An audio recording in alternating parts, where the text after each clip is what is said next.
Paddy Pimblett fought Jordan Levitt. Jordan was, I mean, I tell you what, it was a weird, crazy experience, but Paddy Pimblett, I mean, talk about megastar here. People making comparisons to Conor McGregor, this and that. I feel like this is a whole different thing. I feel like it's a whole different animal with Paddy Pimblett. What's Paddy through your eyes? Explain Paddy to me.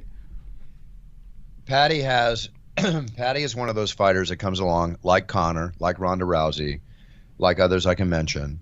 They come along every, 2 years, 3 years that have what we call the it factor. Okay. Paddy's got the it factor and he can fight, right?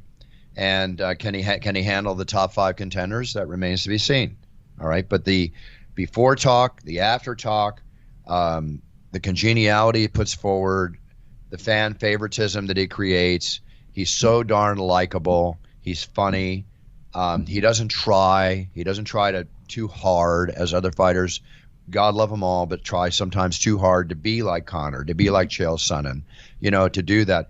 I can sell a fight if I was fighting without cursing one time, and I guarantee you I could sell that fight big time. Okay, it's all in the way that you approach it. Paddy's got his way. They say, of course, they're going to compare him to Conor McGregor because he's coming from the UK, and Ireland up there beside it. I mean, he's in that region, so they can't help but compare him to Conor. And of course, everybody hopes he is the next Conor in respect to the eyeballs he's going to bring to the UFC. But Paddy stands on his own. He's an individual. Conor stands on his own. He's an individual.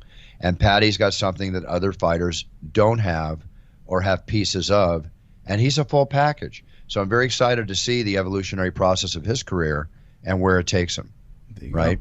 And the combination of him and Molly McCann is a great marketing tool. I mean, I'd have them on the same card every time they fight because they bring so much to the event. They're such a pair. And I wouldn't doubt that the UFC is not going to do exactly that. Considering hopefully they don't get injured and such. He's an individual. But again, it factor. Okay? Yeah. It factor. Remember, there's only so many fighters that people talk about the next day. There's only so many commentators that people talk about the next day. There's only a handful, if not 1 or 2 announcers that people talk about the next day. And so many actors that talk about the next day. So many podcast hosts they talk about. You see what I'm saying?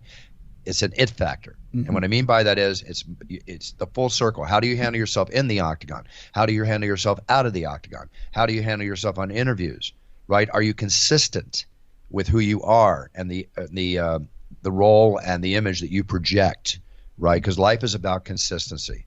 And so far, Paddy's been very consistent. And I hope he continues. I hope and really hope that he continues to do so because he's so darn entertaining and he's great for the UFC brand. This man's already signed $1 million contract, and he's not even a champion.